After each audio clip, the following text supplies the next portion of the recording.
Good evening all, nice to have our help. Thanks very much for coming along tonight. It's great to see so much interest in how we can improve land management. This is only our second ever webinar, so I was equally amazed and terrified to see that 628 people had registered before I cut the sign-offs, before we reached our Zoom limit. So yeah, thanks very much for attending. So just to briefly introduce myself and our charity, my name is Harriet and I work for West Wales Rivers Trust. So we cover about a third of Wales, from Aberystwyth, the Rheidol, down to Swansea and Newport Talbot. But there are 6 rivers trusts covering the whole of Wales, and many more in England, where I think some of you may be watching from as well, over the border. So we deliver a range of river restoration projects, including habitat works, but also improvements to water quality, and as part of that we work with the agricultural community to deliver free and confidential advice to farmers on how they can reduce their impact on rivers, so looking at clean and dirty water separation primarily. In doing these surveys though, we have identified a gap in support for the equestrian community, and as a result of this, we decided that something needed to be done. We needed to provide some advice, so we have kindly received support from the Carmarthenshire Local Nature Partnership to run this webinar as a start in how to address this gap in advice. So we will try our best at the end of this talk to answer any questions you have.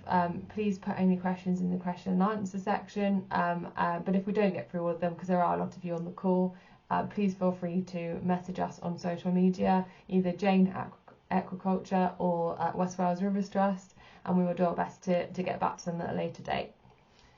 So without further ado, I would like to introduce Jane. Jane comes very highly recommended to us in terms of her experience with equestrian land management, and we've heard very good things, so I'm really looking forward to hearing what she's got to say. So thanks very much, Jane, over to you. Right, okay, so welcome everybody.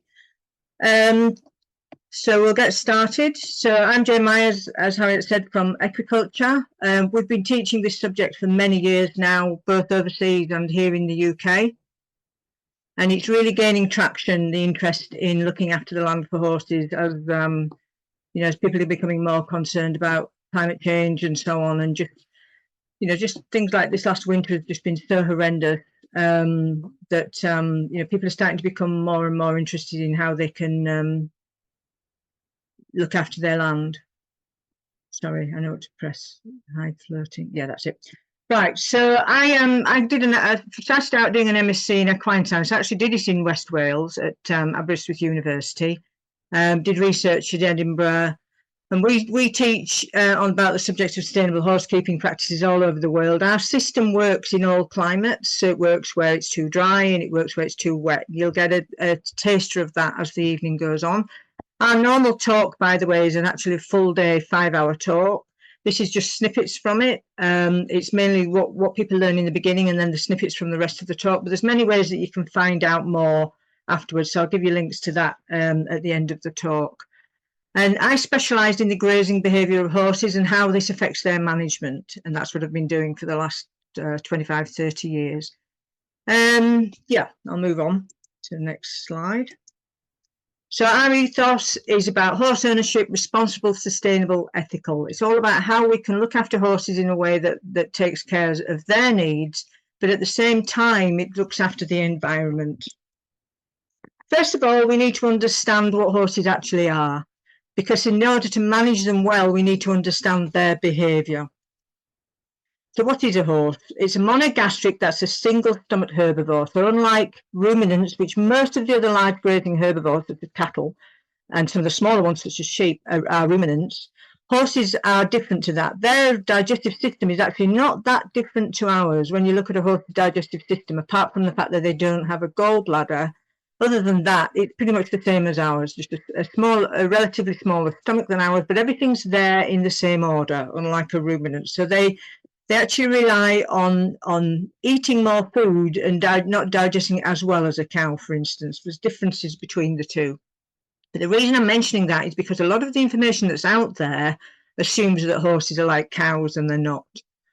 So they evolved to eat plants, low energy plants, over a large range. So they evolved to live within what's called a home range. So they don't migrate like other large herbivores do, where they move from one side of a country to the other and back again over a year's period. Horses live within a home range, and that's actually a really important point, and I'll be coming back to that later. So that home range varies in size, but horses are happy living within one area, which is actually good for us. They're a highly social herd animal with many complex behaviours. They have many needs.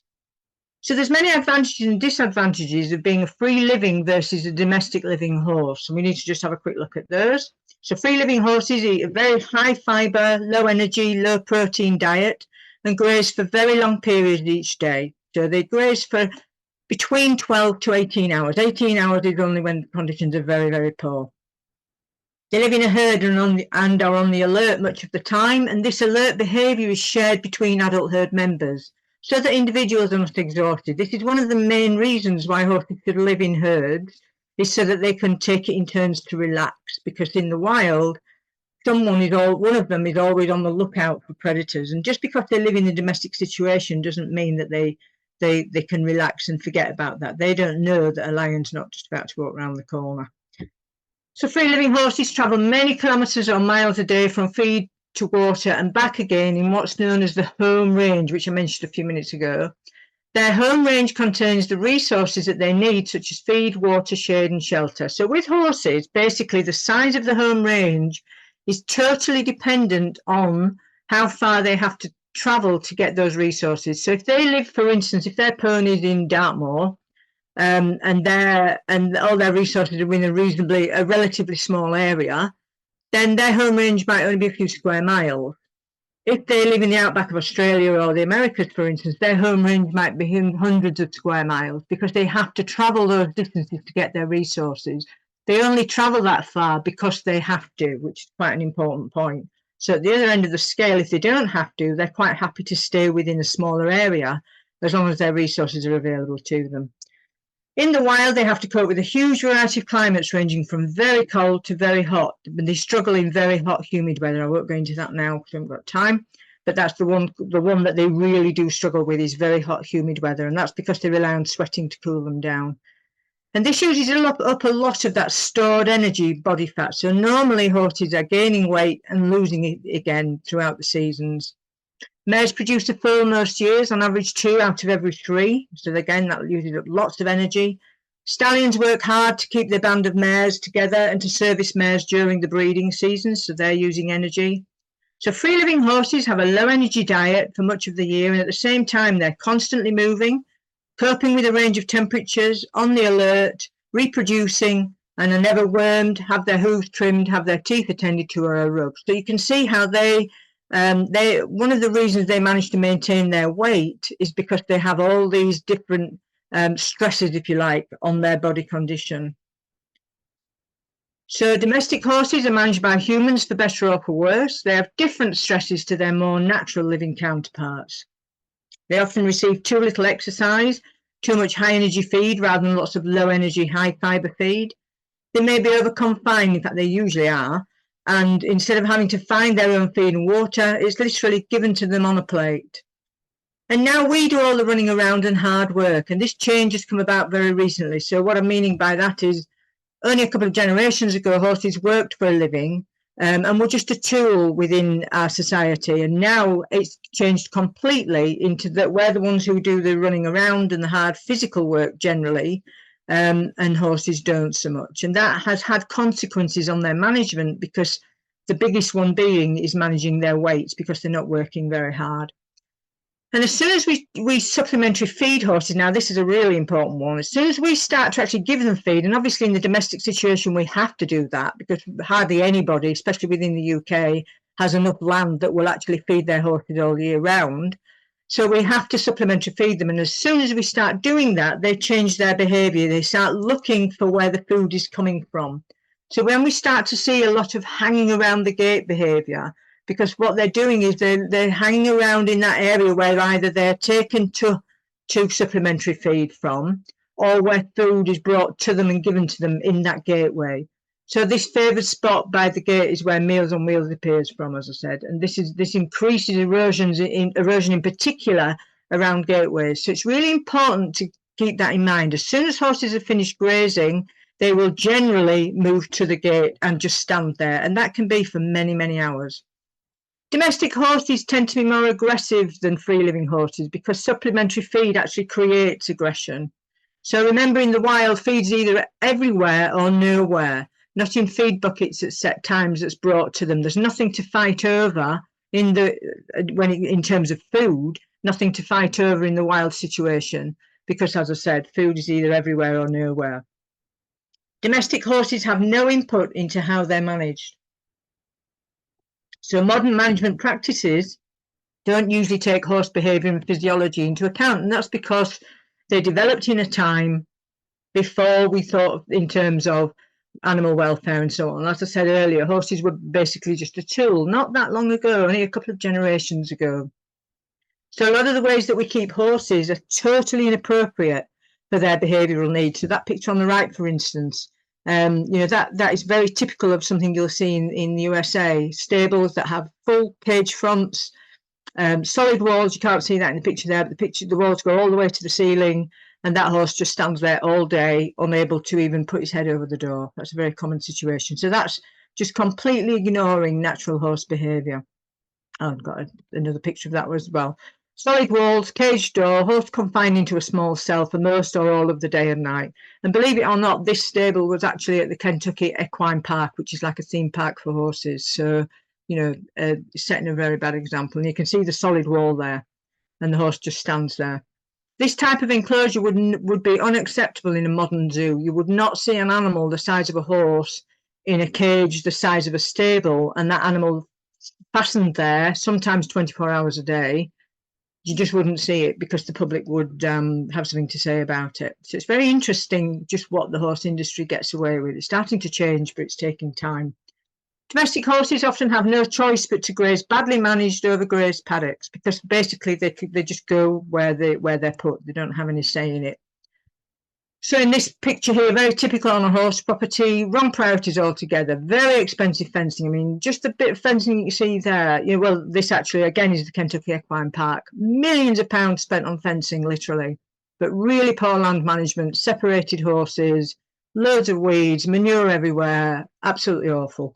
But those fences would have cost an absolute fortune. So modern horses are also suffering from the same problems as modern humans and pets. So we've got lots of age and obesity-related problems, eating more junk food, high sugar feeds, rarely working physically for a living, and this is causing many health issues for them. Basically, the modern domestic horse is a couch potato compared to their ancestors and wild living relatives.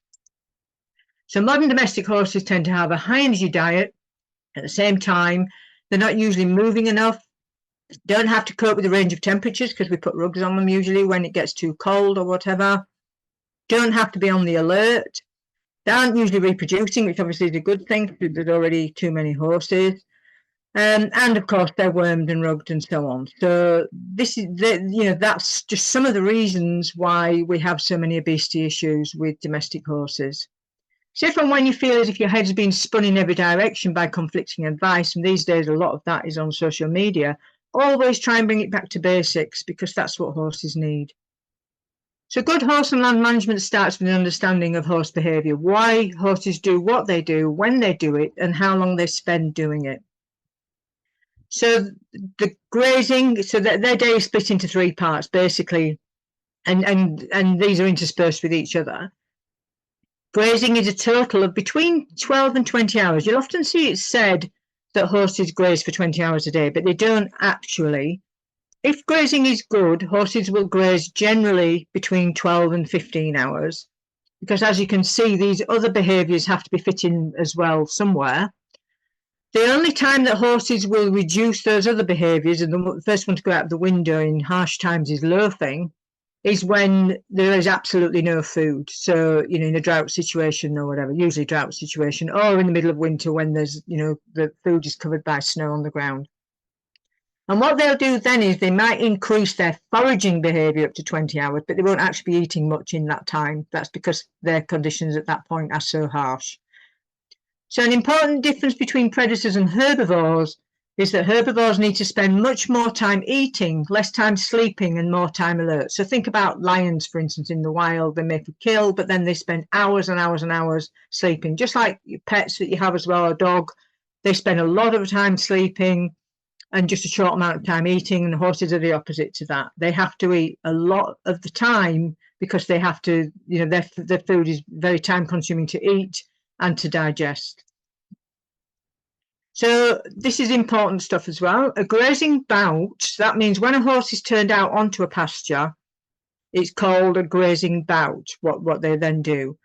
That tends to last between 1.5 and 3 hours, and it stops when the fibre content indicates the stomach is full. So when a horse is out on longer pasture, because it's very fibrous, that actually is one of the factors that, even though you would think, well, yes, the horse can eat too much, and they can if you're not careful, because it's very fibrous grass, they actually get full quicker, and it's the fibre content in the stomach that actually triggers them to stop eating when they're in the stomach and in the gut.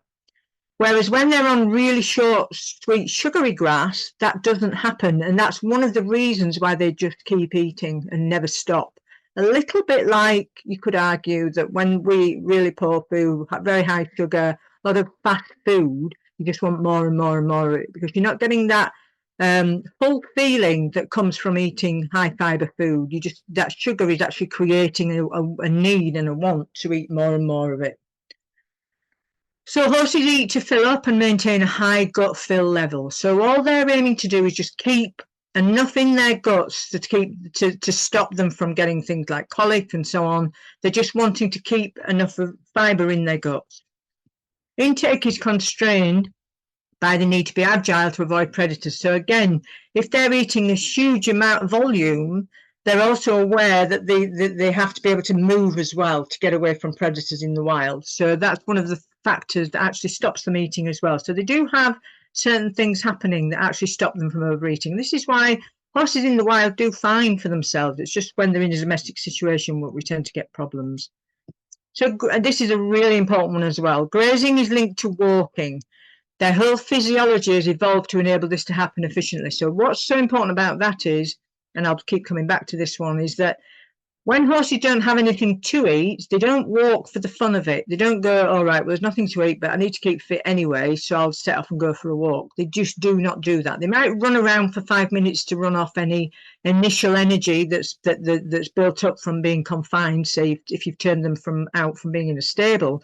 But once they've run that burst off, they then switch to not moving particularly. Younger horses might play a bit or whatever, but once that's gone, then they switch back to not moving at all.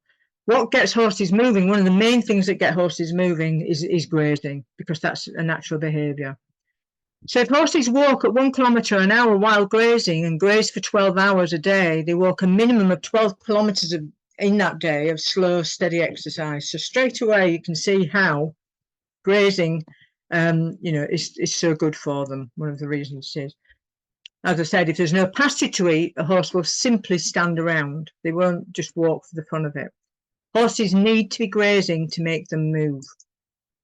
So the other thing that horses do, obviously, is sleeping. So that's between 2 and 6 hours. Younger horses up to 6. Older horses usually around 4. But they can reduce that down to 2, again, in hard times if they're having to. And horses need other horses in order to sleep and relax, because there's usually one that stands guard while the others lay down and sleep. The only position that horses can get REM sleep, so that's that deep sleep, is when they're flat out on their side. So horses can snooze standing up. They always say horses can sleep standing up. They can snooze, but they actually need, it's not much, but they need a certain amount of REM sleep every day. Otherwise, they can actually get into a dangerous position. A lot less than we do. We would actually die on the amount of REM sleep that they survive on. But they do need a certain amount every day. Loafing is another really important one. So that's everything else that horses do with their day grouped together. So it includes playing, especially in younger horses. Saying that, horses are quite unusual compared to large grazing herbivores such as cows, in that they are a very playful animal. They actually play right into old age. You can even get, older than 20-year-old horses quite often playing, and so it's quite normal behaviour for them, whereas a cow wouldn't do that, but it's normal behaviour for a horse. So that can be a sign as well that a horse is failing, is when if normally that horse plays and then he stops playing. So, oh, sorry, that's just about skincare. Horses and land degradation. So we see this kind of thing a lot on horse properties, and it doesn't need to be like this, but I know it's not easy, but I'm going to go into this in a little bit more detail now. So on a horse property, it tends to either be too dry, too wet, or too dry, nearly always one or the other. So we need to understand their grazing characteristics. Horses can eat literally right down to the ground due to having two sets of incisors. So horses are often labelled as being bad for the land, and they're not at all. They're actually brilliant for the land, but they have to be managed well. The way that we typically manage horses is that we tend to leave them on land way beyond when they should be removed from it, and then they will just keep eating because they have this need to eat. They're programmed to keep eating. So it's how we manage them. And they have this very mobile top lip. Most horse people who've ever watched horses eating will be aware of this, especially if they're grazing. You'll see them being very selective with it. It's literally like a hand. It's called a prehensile top lip. And they're sifting what they want from what they don't want the whole time they're eating. It's fascinating to watch. So over time, as I said, horses are highly efficient, but over time, this high level of efficiency results in less and less grass. Horses didn't evolve to be kept in one place. They evolved to have enough resources for their needs. So if we keep, say, 3 horses on an acre, but don't actually do anything else, like supplementary feed them or rest and rotate the land or whatever, then it will end up eventually completely bare. And that's where, when it's either too wet or too dry, it will either immediately turn to dust when it's dry, or it will immediately turn to mud when it's wet. And that's why we see so much mud on horse properties, because they're generally overgrazed to start with. So we have to compromise. There has to be a compromise. We can't just keep turning them out on wet land and expect the land to recover. And yes, come spring, it will look like it recovers. But what's actually happening is each year it's degrading a little bit further. Each year it's becoming more and more compacted. Each year you're losing topsoil. So, and again, this is not something that you would even be aware of until it's all gone. So when that previous picture with all the mud in it, what's happening there is every time it rains, that topsoil is being washed away onto the next property or into the nearest watercourse. And actually that's where it's actually doing damage and then ends up in the sea. So horses can actually improve pasture. This is where it starts to get really interesting, and people are now starting to realize this. Many years ago, especially in the UK and in Europe in general, they started using horses in conservation grazing projects, which is fascinating. This particular herd here live at Wicken Fen in Norfolk. If you ever get down there, it's just a fascinating project. It's been going for, I think, for about 20, 30 years now. So there's a large herd of horses there, semi-feral, and a large herd of cattle. And the combined effect of both of them grazing alongside each other has turned this land, which is many hundreds of acres, and the plan is for it to be thousands in the end, has turned it from ryegrass pasture without any ploughing or reseeding or whatever. Over years, their grazing has turned it back into biodiverse pasture. So it's absolutely fascinating what they're capable of doing. So this is just a big group of horses. There's several harem groups there. They all come together at certain times of the year, certain times of the day, but particularly when they're loping, and then they spread out into the family groups later on in the day. So horses have a behaviour that's peculiar to them, and it's called their dunging behaviour. And what they do is, when they actually do this even in large areas, so like in that previous picture, the horses are still have dunging behaviour, but we see it more markedly when we keep them in a really small area and we don't rest and rotate the land or cross graze with other animals. So this is what we tend to see in a horse paddock, where the horses are actually dropping dung in one part of the land and grazing in the others. So it results in patches of long rank grass and weeds, which are called roughs, which tend to get larger over time, and lawns which become overgrazed monocultures of short stress grass. What happens is these lawns end up getting smaller and smaller. So your available grazing, it might not have started out as much in the first place, ends up becoming less and less over time if you don't manage this behaviour. And it leads to an imbalance of nutrients, because what's happening is they're depositing dung in the roughs where they won't graze. So obviously there's loads of nutrients in that, and that is adding to the nutrients that are already there. So they're taking from the lawns and putting nutrients down in the roughs. So the paddock then ends up with this total imbalance of nutrients in it as well. As I said, there's less available grazing each year, and it's turned horse sick. That's just an old-fashioned term for what when you see a paddock that looks like that. Another unnatural paddock behaviour is fence walking. This is something that almost always happens with separated horses. So when you put just one horse in each paddock, they will just walk up and down the fence line, and depending on the soil type, you'll get massive erosion happening either sooner or later. And again, that's just not looking at what the horses need, just assuming that as humans we know what horses need, when in fact horses know exactly what they need. They need companions. So you'll see this even with horses that live together in paddocks. This is a picture up in Scotland, a typical sort of horse property. Lots of weeds in there, mainly buttercup. But those tracking lines, the gate is down here in the corner of this picture, and also the water trough, and then because there's a bit of a hill there as well, you start to get erosion happening. Lots of compaction happening. So where those two tracks are, that soil, it just becomes harder and harder and harder, more and more compacted. And in the end, all that can grow there is weeds, because they're the only plants that can actually get down through that rock hard soil. Sometimes soil gets that bad that even weeds can't grow in it, and then that shows it's in pretty bad state. So yeah, lots of bare soil around the Great Gateway. And this, again, typical horse property. This picture is actually taken in Australia, but it's very typical of all over the place. You've got three separated horses interacting with each other over a fence and a gate. Really, really dangerous behaviour. They are far more likely to injure themselves from the fencing. The fences are more likely to injure them than they are to injure each other if they live together. But people think that horses are better separated. So this is, pretty bad. As you can see there, lots of bare compacted soil, lots of weeds and so on. Yeah. So again, another property. This one was in USA. You can see again from the aerial picture, typical wear and tear patterns. You've got bare areas along the fence line.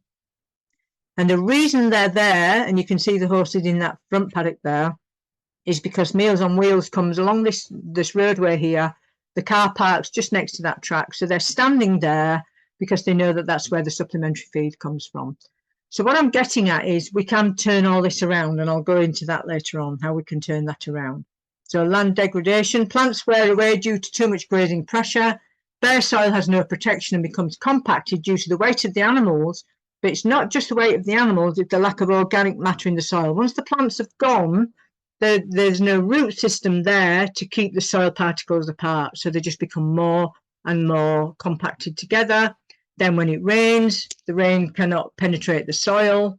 And then it just washes off the land, taking all the topsoil, loose topsoil with it, where if the soil was in good condition, it would absorb a certain amount of that rain. It might not absorb all of it, but it's all about turning the land around to become a sponge for the water, and then use that water to grow plants later on. Whereas if we trash the land, all that happens is when it does rain, that we might be in the summer, in a dry period, for instance, we might be really hoping for rain, but when that rain comes, all it does is damage the land because the land is too compacted to be able to use it. So we need to turn things around so that the rain can actually benefit. And that means then also in winter, the land wouldn't get into quite as muddy conditions. Plus, if you graze it at the right times and so on, you can turn all that around so that you don't end up with a muddy mess in winter. As I said, soil and manure wash straight off the land when it rains into the waterways, because that's where it always ends up, and blows away in the wind when it's dry. So bare soil leads to erosion. Waterlogged soil is unable to shed or absorb the water that arrives on it, so it just sits there. This is again very typical on a horse property. Large, hard-hoofed animals walking around on wet soil. Every step is just pushing air out of the soil and making it more and more compacted. So then when it does start to recover in the drier time, unless it's exceptionally good soil, and most of us don't have that, then what then tends to happen is that only weeds can grow back in that area, because they're the only plants that have the strong taproots that can actually get down through that compacted soil. Dust causes eye and respiratory problems for horses and for people, and an increased risk of sand colic if you live on sandy soil.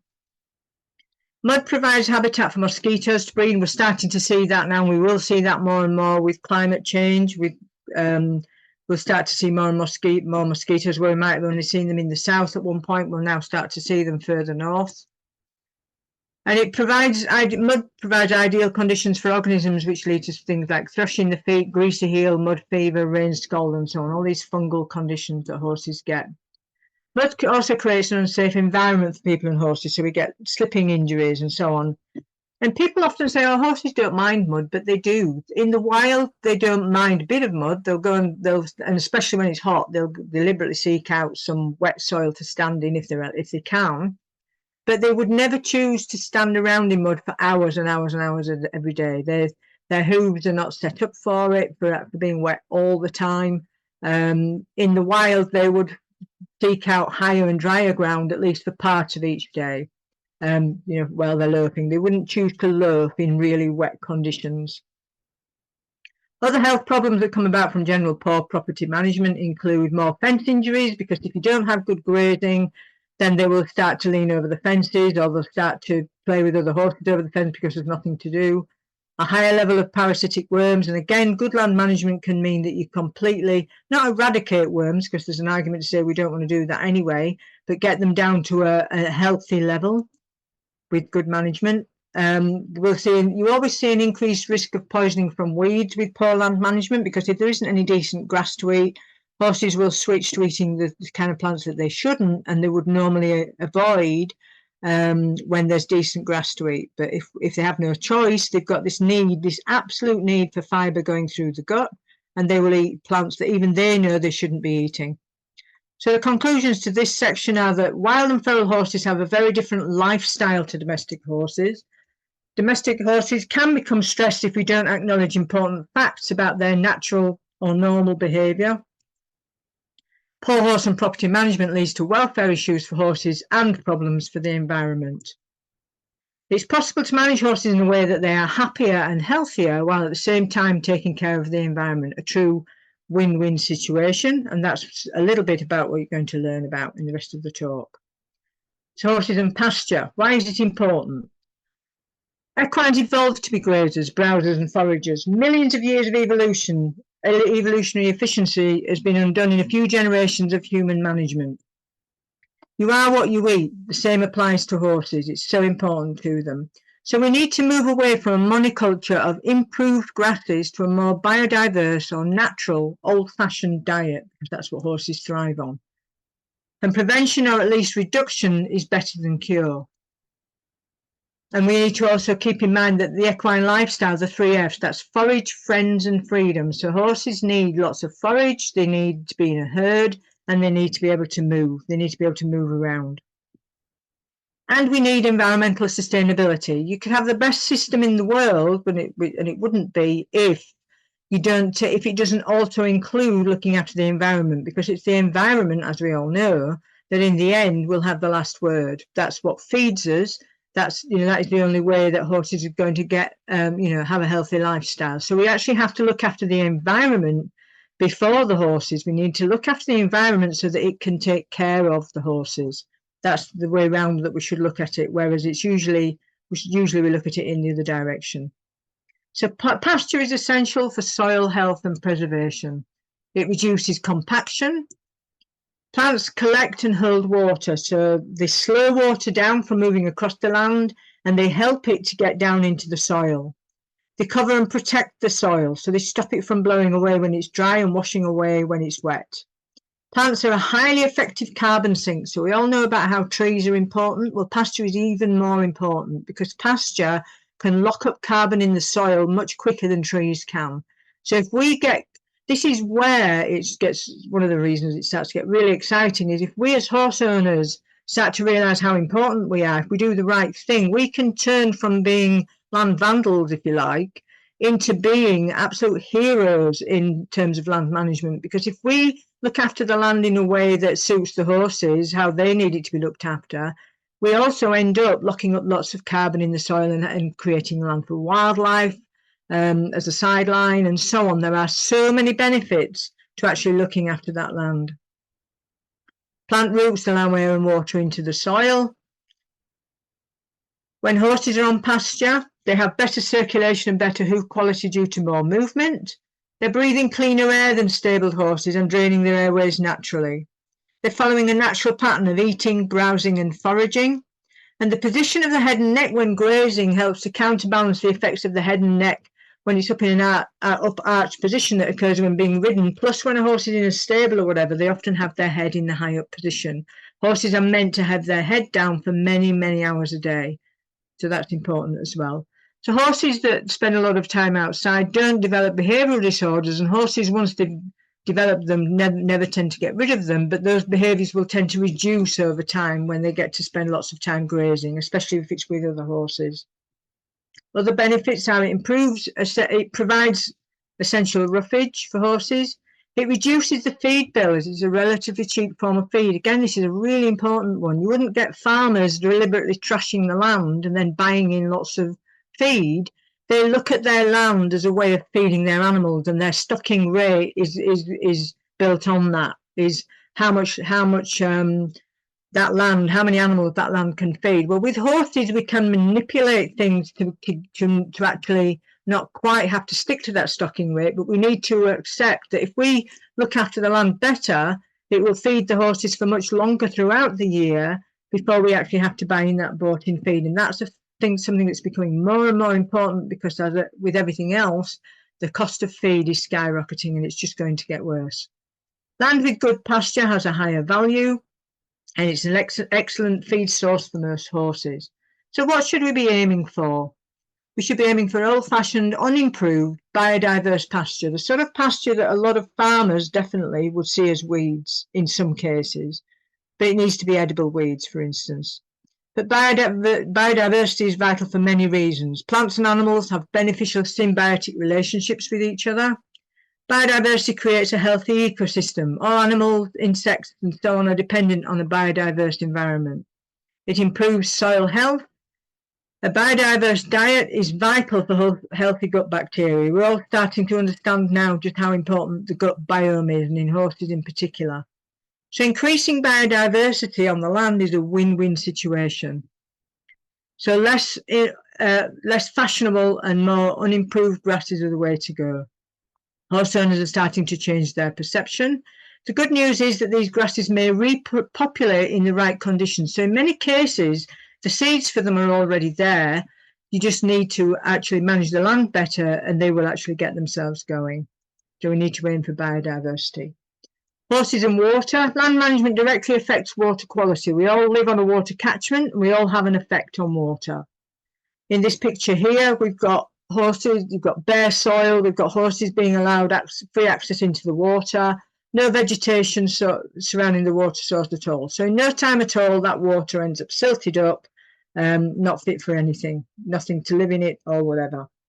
So what is a riparian zone? So it's a belt of mixed vegetation around a waterway or farm dam, which is crucial to its health. It provides a natural filtration system. So all the nutrients that are washing off the land, if you have a riparian zone, then it actually stops those nutrients and stops them from getting further on into the water system. It provides stability to the banks of waterways. It provides shade for animals that live in there and reduces evaporation of the water, and it provides habitat for wildlife. When we allow horses direct access to these areas, they damage them. So horses eat and trample vegetation, and they compact the wet soils around the edge of the waterway and make the water cloudy and muddy, and pollutants get into the water system. Vegetation loss results in erosion, which changes the course of creeks and rivers. So then we get water moving faster because the vegetation's gone that helps to slow the water down. Vegetation loss results in erosion, which, oh yeah, I've already said that one, sorry. So results of poor water management, low water quality, especially when you most need it. So as time goes on, when in a drought situation, for instance, which we're getting more and more of in the UK now, then the water quality gets worse as that drought goes on, and it ends up becoming dangerous. So now we're starting to see more often now outbreaks of blue-green algae, especially in standing water and so on. So this picture just shows the importance of good ground cover for clean water. So you can just see the different colour, the different water there, where it's running through bare soil. It's the water's getting into the soil is getting into the water, whereas at the other end of the scale, where there's grass, the water's clean. We need to protect waterways, so we need to fence off these areas, enable the buffer zone to grow undisturbed, and then this clean water can be reticulated if necessary, so it can be spread around the land. This picture here, taken in the USA, this one, but this is a before picture, before they did some restoration work, and this is after. This is what it can look like. And the water quality just improved out of sight. And it's not as if the horses are losing much in the terms of grazing. You know, that's a very small area that they no longer have access to, but that water now is clear. In time, plants can be grown that the horses could actually access over that fence and so on, like fodder trees and so on. There's all sorts of things that can come out of that. So wet areas within paddocks need to be managed. Some land's just too wet for horses, or at certain times of the year it's just too wet and it needs better management. You need to remove the horses when it's very wet. As I said at the beginning, horses don't move around much anyway if there's nothing to eat. If they're just standing around on it, they're continuing to make it muddy and degrade it, and they're not getting any exercise anyway because they're just standing around. Other ways that you can protect waterways are build water crossings and water access points into creeks and into streams and dams. Locate buildings, yards and manure heaps away from waterways and wetlands. So make sure that rain doesn't take the nutrients into the water. Divert runoff so it doesn't run across yards and manure storage areas. Don't allow bare areas to form anywhere on the property. And avoid overgrazing on sloping ground, because when large grazing animals are on very hilly ground, then that's even worse in that once the soil is bare, when it does rain, then it even more quickly runs off into the waterway. So, yeah, one of the most beneficial actions to benefit waterways and improve the health of the land and horses is to create healthy, biodiverse sward. So longer sward, as I said, traps nutrients and prevents runoff. So encourage the growth of more old-fashioned grass species and other beneficial plants that don't require fertiliser and are healthier for horses. So the conclusions to this section are: clean water is one of the most important issues of our time. Horses damage delicate riparian zones. Fencing up and reticulating water is the best option. You can then decide if and when you allow the horses into this area. So horses can still be allowed to access it periodically, but only when the conditions are right, which is the same way that we should be looking at managing the land in general. So bringing it all together, some of the things I've been talking about, we need to be looking at the three factors in balance. So we've got the environment, soil, wildlife and clean water, etc. We've got the human factors, because again, if we don't take that into account, then it's not going to work. So we need to look at budget, ease of use, etc. There's no point coming up with a system, for instance, and it's too hard, too time consuming, for instance. That's not going to work. And we also need to add into that equine behaviour, welfare, etc. All these things need to be in balance, and this is actually called one welfare, where we look at all these three things in balance. So when we do that, then we get all these beneficial things happening, lots and lots of benefits. I won't read them all out. So healthier soil leads to all these benefits. And in turn, it leads to a better image for the horse industry as well. As I said, we can be seen in the horse industry as being good for the land. We just need to turn around how we do things. So how can this be achieved? It's not going to happen overnight. Initially, it might become more difficult, but each passing year gets easier as both the land and the horses begin to self-regulate. So it's about letting longer grasses grow and different grasses grow, and grazing them in a way that nurtures them rather than kills them out. Develop a mindset of improvement rather than maintenance. So even if you only improve 10% every year, you'll be amazed what a difference that will make over time. Think about becoming a grass farmer. It actually helps to think of yourself in that way. Think of yourself as being a grass farmer rather than just a horse owner, for instance, because then you're putting the grass in front of the horses or the plants in general, and that they will in turn look after the horses if you get it right. So this is why informed compromises are essential. It's about looking after the land You might have to hold your horse initially more than you would like at certain times, especially when it's very wet or very dry. But in time, they will then be able to go out for quality grazing much more than they could before if you manage it well. You need to utilise grazing systems, and I can't go into these in any detail now because this in itself is several hours talk. But set stocking is what generally takes place on most horse properties. That means all of the land is in use all of the time, and that just does not work. Because it would only work if you had thousands of acres or hundreds of acres, for instance, and just a few horses, and hardly anybody has that situation. So set stocking doesn't work. Instead, we need to bring in some form of rotational grazing. As I said, I can't go into it in detail, but basically that's about letting the grasses grow to a certain length, letting the ground recover, then putting the horses in there, letting them eat it down to a certain length, and then removing them, and letting that land rest and recuperate. Limited grazing needs to be added to rotational grazing. So this is where we use hard surfaced areas. So it doesn't have to be stables, but we use areas where horses can be held safely and comfortably, so that all of that hoof action that would create mud and dust instead is on a surfaced area, and the land is getting to rest and recuperate. Strip grazing is just a form of is like rotational grazing, but with even more management. So basically, you're just moving them very slowly across a pasture. So that's another way of looking at it. Cross grazing is where you're using other animals for all the benefits that they can bring. So obviously, if you've got 4 horses and 3 acres, then you probably you're probably not going to do any cross grazing. However, sometimes cross grazing is going on without you even realizing it. So in the UK, for instance, there's a lot of wild birds which actually come in and carry out certain behaviours on your land, which brings in some of the benefits of cross grazing. So they might eat out some of the parasites, for instance. But generally speaking, if you can graze alongside sheep and cows, then you'll hardly have any worms in your horses, because worms are host specific, meaning that they evolved with one species of animal. So when they're picked up by the wrong animal, they die out in that animal system. So there's just many benefits of cross grazing. You'll end up with more even grazing of the pasture and so on. But as I said, you need to have more land. However, another way of looking at it is if you can improve conditions now, it might be that in 2 or 3 years you end up with too much pasture, and then you can look at adding cross grazing.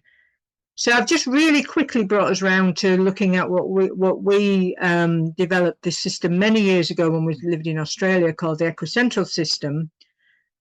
And what this does is it combines the natural and domesticated behaviour of horses with good land management practices, including rotational grazing, and it creates a healthy and sustainable property for horses, the land, and the wider environment. So basically how it works is you have hard standing, and that could be an arena, but it could also be an area created just for the horses to stand around on. It can be almost anything that just has a surface on it. And what happens is you're rotating the land by using just one paddock at a time, or whatever. You divide your land into at least 3 areas for grazing, and the horses are only allowed out onto that area while the other areas are resting and recuperating. So one way it might work is to say that you have them in the yard at night, and you always have the water in the yard. You never have the water in the paddocks, because you actually want the horses to walk to water just as they would in the wild, where they walk to the watering hole. I know it's not far, but you would be amazed how much it all adds up. And this is also where you can feed hay, ad lib hay, if the horses can, if you can get it, and if the horses can warrant it.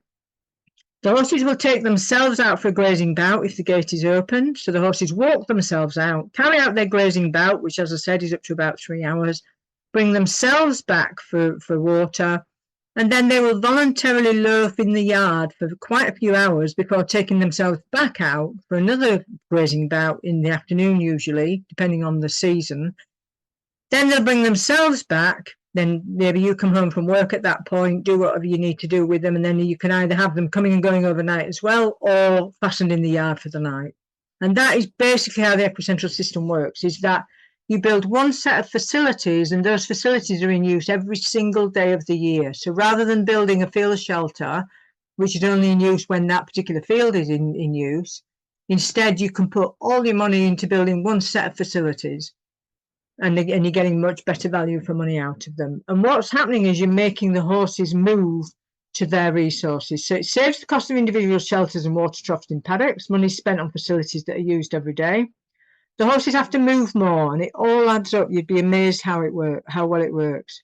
It vastly reduces the grazing pressure without stressing the horses, because now, instead of the horses being fastened behind a gate, they can always bring themselves onto the sheltered into the surfaced area, and they do. And that means the gateways end up looking pretty much like the rest of the paddock. The horses come to you, it saves you having to go to them. It's safer in fire and flood, and if you have, if there's any chance of fire, the yard area is also a fire break. Less manure is dropped in paddocks, so it's easier to pick up manure from your surfaced area than out on the land. Hay is fed in the yard rather than in paddocks. The horses come in to you for feed, you don't have to cart it out to them. It's safer if other less experienced people handle your horses, which is quite an important one if you go on holiday or whatever and you have other people looking after your horses. No more standing around in muddy conditions, to eliminate skin conditions such as greasy heel and mud fever and so on. And this is a really big one, which I haven't even really touched on yet, is that it means the horses can decide where they want to be and can take themselves there. So basically you're giving them choice, which is what they don't get usually, the way that we manage horses. We tell them where they're going to be every minute of the day. Whereas this way, they actually, as a herd, get to choose when they go to the loafing area, when they graze, when they go for a drink, and so on. So it's giving them some choice. Basically, you're creating a home range with all of their resources freely available. So just like as in the wild, where they would be able to make those decisions, they move around that home range and decide where they want to be. You're creating a mini version of that in the domestic situation, and the results are quite phenomenal. We get people writing to us all the time talking about how their horses have calmed down, how they themselves are having to work much less hard to keep their horses, how much easier it is, how much healthier the horses are, and so on, because you're actually creating as close to a natural environment as you can create in the domestic environment. There's, you can't really, there's not much else you can do when you keep horses in a domestic situation. It comes close to that. So as you can see here with these horses, they're choosing to loaf in that yard area, even though there's lots of long grass out here in the paddock. When it comes to that loafing time, they're quite happy to stand there in the shade and loaf rather than standing on the land. This picture here, which I showed you earlier, you can imagine there, if you have an equicentral system happening, instead of the horses standing there where the arrow is pointing to, that gate would be open and they would be standing under that building, which at the moment is doing absolutely nothing. It's being wasted. Instead, they could be standing under that roof in the shade, and that would be being used. And all that wear and tear in those 3 grazing areas would then disappear. So it would make a huge difference, because that's a very small amount of land, even for a couple of horses, but it would still make a big difference by doing that. Again, in this picture, coming back to this, if these horses were kept together and if this building here was utilised properly, if the petitions were taken out in the middle, for instance, and all the fences taken down in the middle, that would become one big loafing area. Instead of the horses standing there in the hot sun and creating all those land management issues, they'd be standing up there on that concrete, very expensive concrete area up there, and that would be being used for many, many hours a day rather than just when the owners bring them in onto it. So again, much better use of facilities. So by keeping them as a herd and allowing them free access to the area around the building, it would be much better as an open face shelter and yards. So look at using what you already have or creating new facilities if you can. Many places actually already have what's needed. This picture here, I know it's a little bit fuzzy, but we took this picture a few years ago nearby where we live, and you can't quite see, but on the left here is a beautiful, if you could say such a thing, a beautiful concrete yard, and then to the left of that are some stables. And the horses would spend hours and hours and hours just standing there on the land, and you can see all that mud they've created, and they would spend hours just standing there at the gate. All that needs to happen there is that gate needs to be opened, and then the horses will stand on the surfaced area. And many properties in the UK are set up like this, and all it takes is the gate to be opened. The facilities are already there. It just needs a change in management. And that, as you can see in the paddocks beyond, I mean, I know this is midwinter, but look how clean the paddock is that the horses don't have access to compared to the one that they're in. And that hoof action is just because they stand around waiting to be let back on to into the area where they're hoping they're going to get fed or whatever, and where you can feed hay and so on. And again, if you're feeding hay, it's far better to be feeding it on a hard surfaced area than on a muddy field. So again, typical UK stable yard. This is one we looked at quite a few years ago down in Cambridge. Again, lots of surfaced area, stables and so on. That can easily be adapted so that the horses can get themselves back onto this area. Stables can be improved by opening them up, making it into one big running shed. You don't have to, but it's better if you can, taking out the individual partitions and just letting the horses just loaf in there. And suddenly then that area becomes, you know, much better utilised, and at the same time removing all that hoof pressure from the land. Okay, so that is the end of that very short talk. So make sure if you've enjoyed this evening's talk, you have a look at our website, equiculture.net, and on there you'll find lots of resources, lots of free resources such as mulching the land, dung beetles, which are really important. People are starting to realise how important they are. There's lots of blog posts on there. There's blog posts about short grass versus long grass. We do have some full day talks coming up in the UK. We've got a pilot project starting in Cornwall in a couple of weeks where we're doing 4 talks. I think they're filling up fast, but that project, which is funded by Natural England and the Wildlife Trust, is hopefully going to be rolled out across the UK. So look out for talks coming up in the future that you can attend. Hopefully we'll be doing some more webinars as well. So yeah, just keep in touch via the internet and so on. Thank you very much. So I'll just need to get back now somehow to, sorry, right, not quite sure how I stop sharing my screen. That's okay. In the meantime, we've had a few questions, if it's okay with you, just to answer a couple of them. You might what, sorry? Are you okay to answer a couple of questions? Yeah, that's fine. I'm just trying to stop sharing my screen so that I can see what you're saying. Sorry. That's okay. There should be a stop sharing button somewhere. If you can stop sharing at your end, it might work.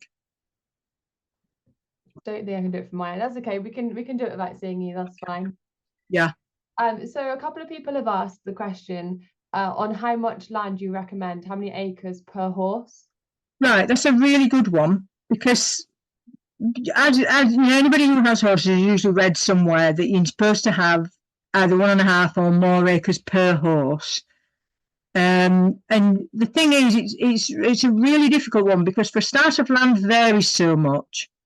But also that figure is taken usually from farming systems, so it's assuming that you will have the horses out all year round. So in that case, you need a lot more land per horse. And it's almost, even if you did have a lot of land per horses, you will still get times of the year when it's so wet they're still damaging the land and so on. That's where something like the equicentral system, or at least just having hard standing, comes in. Then it means that you can, that figure, that ratio is not really that important, because it just means that if you don't have enough land, they might have to spend a little bit more time on the hard surface and less time grazing, but that's better than going out on land that's degraded anyway, and there's not much grazing on it anyway because it's been so badly managed. It's more about looking after the little bit you have, and you do that by removing that grazing pressure when it's too wet and too dry, and hopefully you make other ways to exercise the horses, get them moving. If you've got an arena, run them round it or whatever. But so it is difficult, because you don't have to stick to that figure if you're managing the land well, and if you have that hard standing to get them on. If you don't have hard standing, then you do need to stick to that sort of 1.5 to 3 acres per horse, which most people wouldn't have. So hopefully that makes sense. Great, thank you. Another question is asked, I wonder why, I'm sorry if I'm not saying this right, it's either conics or conics seem more popular for land conservation grazing than our native breeds? That's an interesting one. From listening to what has been said, I think what happened was many years ago, because those projects were set up a lot of years ago, the people who advised weren't aware of how important British native ponies were. So that has actually created quite a lot of controversy. So now new conservation grazing projects tend to be with UK domestic breeds, but older projects, such as the one at Wicken Fen, I think is the oldest one in the UK, they use conics because they didn't know any better at the time.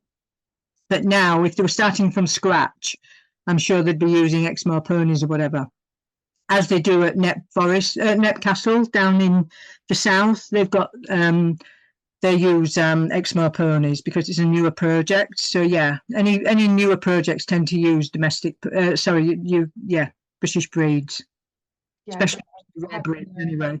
Wales as well on using native breeds for that. So yeah, I think that's quite an emerging new thing now. Yeah. So another question then has come in on someone who's finding it hard to find good resources on the types of grasses and plants to repopulate fields. Are there any resources you could suggest? I imagine part of that is down to naturally sort of reducing grazing pressure and allowing that native vegetation to come up rather than replanting. Yeah, sorry, I didn't get the beginning of that question. What was the beginning? Sorry. So someone's asking about any resources available in terms of repopulating fields with plants. Yeah. So yeah, in terms of replanting them rather than allowing native vegetation to come back up. Is there anything you can recommend? So sorry, you mean would we reseed rather than allow old pasture to come back up? Is that what you meant? Reseed or replant, yeah. Well, interesting. That's exactly what they've done with the project at Norfolk with the conics. They didn't reseed, and so by just grazing it correctly, what's happened is those old plants have come back themselves. So there's two ways of doing it. You could decide to go the speedier way and reseed. You'll get it happening quicker then. Or you could instead do it over a longer period. It's up to you, really. There's pros and cons of both ways. So, yeah. And if you were going to reseed, or if you're even just going to add to what you already have, there's now starting to be a lot of sort of mixes around that are, like heritage mix. If you speak to seed sellers, they're now starting to put together mixes that are particularly for these big environmental bodies. And if you speak to somebody who's local in your area, they would be able to advise on what would be a good one in your area, because you need plants that are, that are from that area. So they would be able to advise on these meadow mixes, the sort of things that farmers are putting around the outside of their paddocks as well in crop growing areas and so on. So there's lots of options out there. But the other way of looking at it is, if you just graze properly, you will often get those plants coming back anyway. Yeah, no, good point. Question? There was just a comment rather than a question from Sean, which says, thanks very much. He's implemented this system and it's worked so well, especially in mid Wales. Opened up stables, removed partitions and created a bigger loafing area. Yeah. So thanks very much, very appreciated. I've learned so much. So it's good to hear that it's working even in Wales. Yeah. There is a question on what are your thoughts on standalone water ponds or pools with paddocks for horses? What are my thoughts on what, sorry? Standalone water ponds or pools within paddocks. Ah, right. Yeah, that's a tricky one as well, because if it's an original pond, you do see a lot of posts on social media of people, turning that into sort of deliberately turning it into a mud bath for horses. That's really an example of putting the horses before the environment. Unless it's a man-made pond that's being made especially for that, an old pond shouldn't have horses shouldn't have free access to that, because they will degrade it.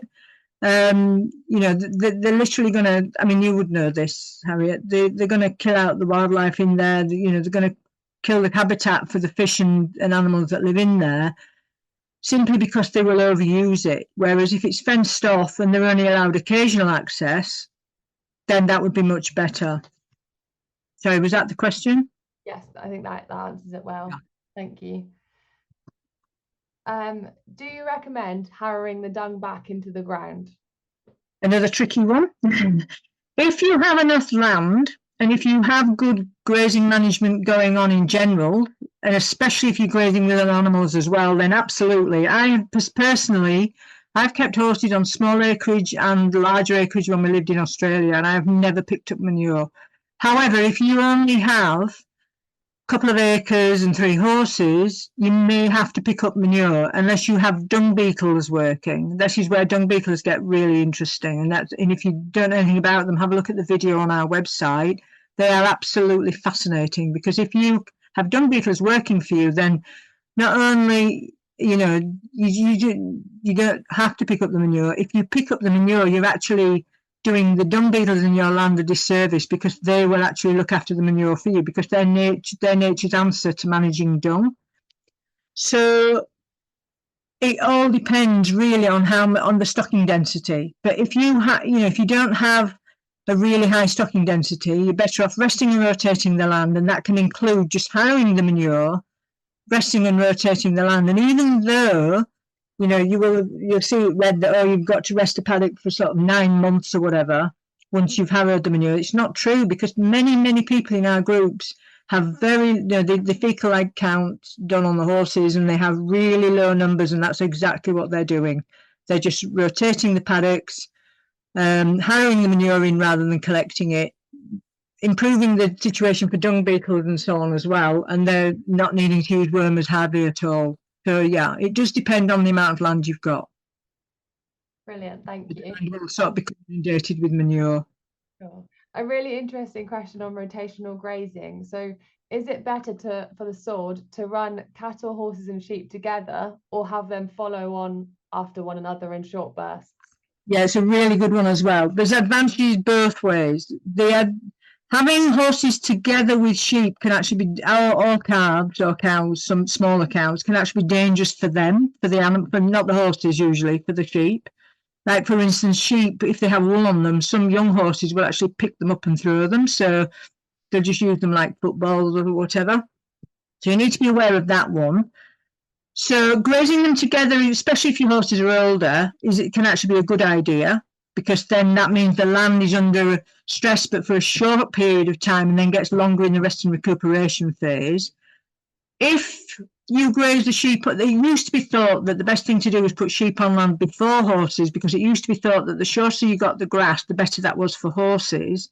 But we now know that horses have got the perfect equipment, like sheep, for eating very short grass. They actually prefer it. A lot of horses, once they get addicted to sugary grass, they like it short. So if you graze sheep on there first, then the horses just think, oh, great, they've taken off all that rough fibrous stuff. Now I can get straight down to the sugar.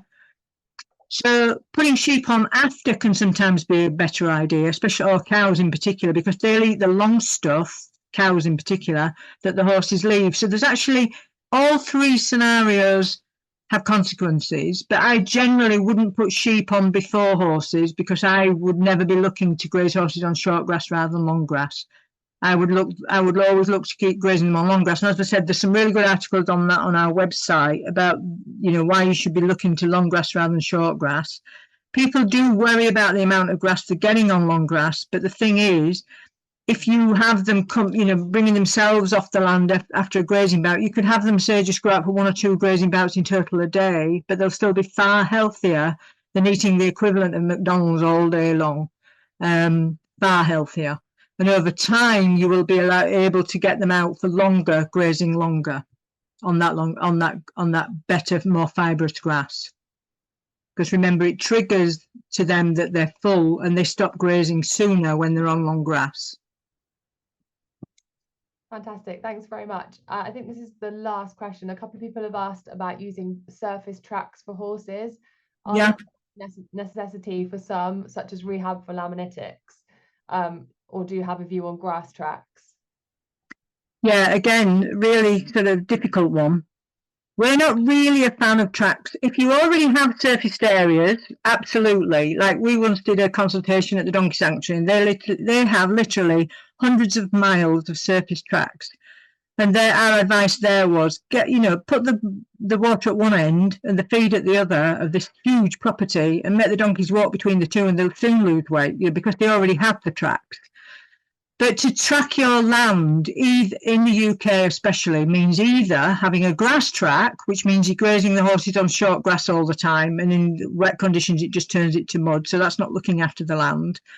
Or it means surfacing the track, which, unless you own that land, you're probably not going to be allowed to anyway. But even if you do own that land, it's very expensive to surface a track. I mean, just around, I think it's a 10-acre property, you're looking at several kilometres of track, or at least it's almost a mile of track. It's a huge area if you surface that area. In our opinion, you really don't need to, because as we instead prefer to concentrate on getting the grass right and getting the horses so that they can graze that grass, get moving on that grass. It might take a couple of years to change them over to being able to graze more, but in time that you end up with a far easier system to manage, a far less expensive system to manage, and a far less time consuming for humans as well, because tracking horses is very time consuming. You know, all that putting hay out, collecting manure off the track, and so on. It can be very hard work. So unless you have a lot of energy as well, it can soon wear you out. Some people, however, do very well. You know, they've had really, really good results on it. But again, as I said, you would probably need to own the land, because the landlord's not usually going to let you do that anyway. And they certainly don't like it if you keep confine the horses to a grass track, because that grass track will just become mud in no time when they're wet.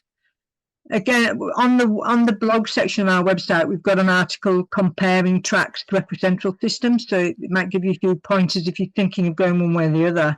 Have a read of that, and you'll get a lot of pointers which you might not have thought of before. Okay. Fantastic, thank you. I know I did say that was the last one, but there are two more, if that's okay, that I think are important questions. So one of them being, does the equicentral system work for horses that suffer with laminitis and weight issues? Yes, many people do have really good results. I mean, those horses are chronically difficult to manage, whatever you do with them. Many people in that, because we have a group that goes with the course that we do, and many people in the group, it's a private Facebook group, have had really good success with laminitic problems. It might have taken them 2 or 3 years to change them over. So, for instance, with a laminitic horse, sometimes the advice might be to change it around so that you're grazing in the winter on longer standing hay, and in the summer keeping them off the grass and exercising them, because it's easy to exercise horses in summer weather-wise. Get the weight off them, but it's all about getting the weight off in the winter when they would naturally lose weight, and then they can be allowed to put a little bit of weight on over the summer, because that's what would happen to them in the wild. And I haven't gone into that in this talk, but that's the problem with domestic horses. In the wild, horses get skinny through the winter, put weight on in the spring, and rarely get laminitis, whereas in the domestic situation, they're usually already well endowed, well built in the spring. Then the spring grasses come along and they get laminitis because they were already too fat to start with. So we have to turn things around. And again, it's always about going back to nature and looking at how it would happen in nature. And I know it's very difficult to actually get your horse to lose weight in winter, but with those laminitic horses, that has to happen. So yes, the equicentral system does work for horses with laminitis, but those horses are really difficult to manage once they have laminitis. And it takes a lot of changing the way that you do things. So, but again, having that surfaced area means you can keep them off the grass. And it might mean that when you first get them going out grazing again, for instance, even though not everybody likes them, a grazing muzzle might be the answer, so that the horse can actually get out, or the pony can get out with other horses, get moving. And then eventually, which is what usually happens, they don't even need the grazing muzzle anymore, because they're starting to graze and move naturally again. But it can take, a few years to get to that stage. Brilliant, thank you so much. We've had a couple of comments around certain plants, specifically, and no surprise, a comment on any tips of getting rid of ragwort, but also a question on buttercups. Any advice on that as to do anything to remove them? It's difficult. Again, when you have those plants, it's just a sign that the land has been overgrazed. So it's very typical human behaviour that we sort of go at them with the poisons, and we're right, we've just got to get rid of them at all costs and so on, and they just keep coming back. And that's usually because the land is still being mismanaged. Another way of looking at it is that you turn the management system around. So, for instance, Knepp Castle, which I mentioned earlier, is another conservation grazing project. And when you go there, I mean, years and years and years ago, before they started doing conservation grazing, it would have been very manicured, very, green fields full of just ryegrass and so on, whereas now it looks quite weedy and there's a lot of gorse, there is some ragwort and so on, and the ponies and the cows just live out on there and a conservation grazing it. But that land is still going through a transition where it's reverting back to being a healthy ecosystem. And the weeds that come in initially are actually nature's way of just trying to rebalance the soil. But it's difficult when you've got your horses out on there. If they're not getting enough of the right kind of feed, then they can end up eating those weeds, which in the case of ragwort can be poisonous. But horses will usually only poison themselves on ragwort when there really is nothing else to eat. You know, so they need that's why they need lots of the right kind of food, like the right kind of hays and better grasses and so on. They will usually leave those weeds alone, but it is about changing the soil conditions around. So yes, nature is trying to rebalance the soil, but what we can do is try and speed that up. So for instance, it might be about aerating the soil, because buttercups tend to come in when the soil is very, very wet and very compacted and so on. So there might be things you can do to actually speed that process up. But just be aware that when you try and poison weeds, it can actually just end up bringing up different things instead, or more weeds, because the weeds are already there in the soil. It's about trying to get the right grasses growing, trying to create the right conditions for those grasses to grow, rather than trying to kill the weeds, if that makes sense. Absolutely. Thank you very much. I think that is the majority of the question. We had one come in just to ask about, if there is land that's wet and muddy, does it benefit to put hay and straw down? Waste hay and straw on the wet ground? Absolutely. Yeah, we've got a video called about mulching on the website. So when the land's not too wet, if you've got bare soil, feeding hay on that bare soil is actually an excellent way. It's called mulching, of actually recreating new soil and organic matter in the soil. So we actually go into that in detail in a video on the website. So have a look at that. Fantastic, thank you. I think that is most of the questions on there then that we've answered. But yeah, thank you so much for your time, and thank you to everyone for coming along. Really appreciate it. As I said, we are recording this and we will put it up on our YouTube and share it with everyone who's registered, so able to go back then and yeah, find out more, anything you've missed. But thank you so much, Jane. That was absolutely fascinating. It was really Thank you everybody for attending. Brilliant. Thank you so much, everyone. Have a lovely evening. Thank you. Thanks, Jane. Bye.